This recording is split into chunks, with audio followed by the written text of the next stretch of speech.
Friday, July 7th, 2017. Closing the market, or actually my trades for this week. The market still keeps on bleeding. We're taking advantage right at the open. Almost everything at the open just filling its open, and a lot of red blood. We're taking advantage of that.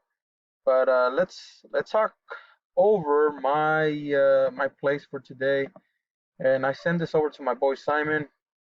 Send this pre-market. So we had Alxn, which I took a play, Cara, Arry, CLF. Pretty much I took a play on all of them. And here's my game plan based on what I had wrote on pre-market.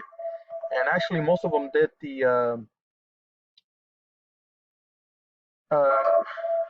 Simon's messaging me now. RH, I missed it. I mean, I didn't even have him on my watch list. But let's go with Omer. Omer, the only reason that I like this one is because it's pretty much flirting with the strong support here at $19.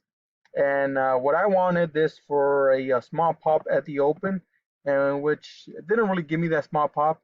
And I drew my blue circle at the top, where an area that I wanted for my short. Didn't do that, but they gave us a bear flag, so I ended up going here at 1950 area, and I got it down to the support right before the support. I think it was 915 is where I got out. Obviously, I left another 30 something cents on the table, which is fine. So that was a win.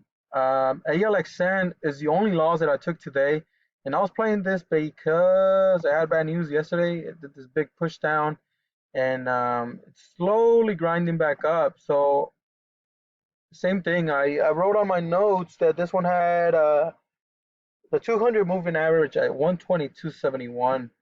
So when it came up here to 123 area and it got rejected, I went here right at the VWAP crack. And it gave me an opportunity to get out. It was a misplayed. It was a Fibonacci there. I should just gotten, take my profits. But I ended up holding. I wanted to wait for the double top, but it came and got my stop. So I took the small loss on Alxn. And then I drew this X here because my goal for today was not to overtrade, because yesterday I gave so much money back to the market.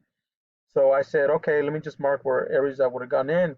So I would have gone in again here for a short. Obviously, I would have given some more money back to the market.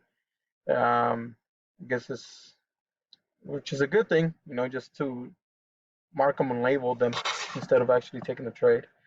Cara, man, this one pre-market based on the dropping dimes, it gives us a signal to go short, and the same thing it did last time a couple of days ago. It gapped down at the open, down at 15. I was patient enough, came back up 1536. This is a 5-minute candle.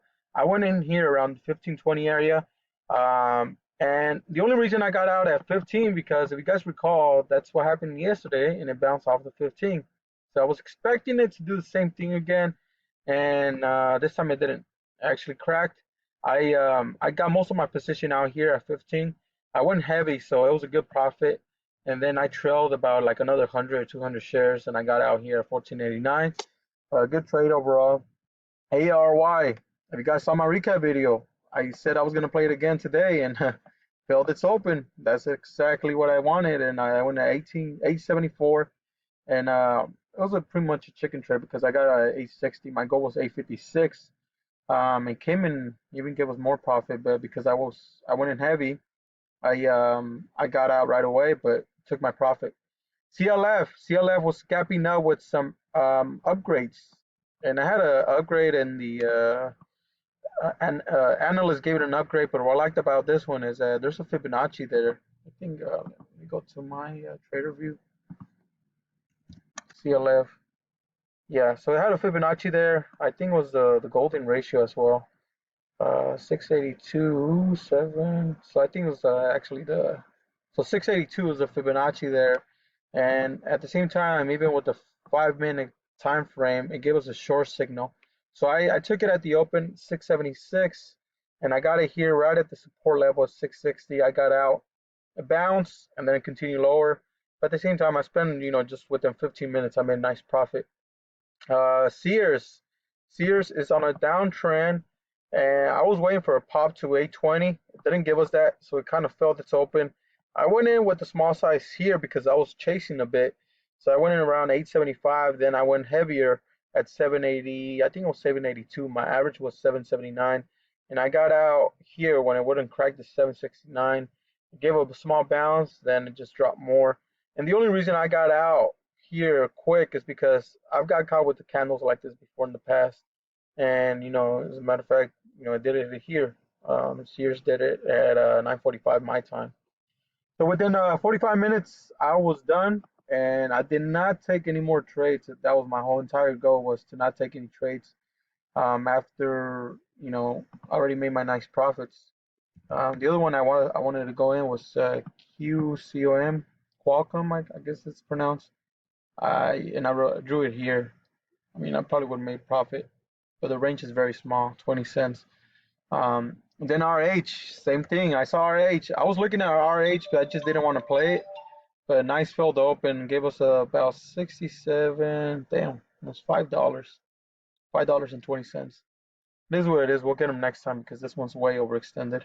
The other one that's getting way overextended is WTW, so we'll be patient with this one. $35 is a nice psychological level, so we'll be looking at this on Monday. Other than that, that's it. I am done for the day. I went pretty much 5 for 6 using the dropping dimes and really no indicators. Honestly, I didn't really use any indicators, just these small indicators. And when I'm talking about indicators, is I didn't use any of these indicators here. So other than that, I hope everybody has a good weekend. Talk to you guys later.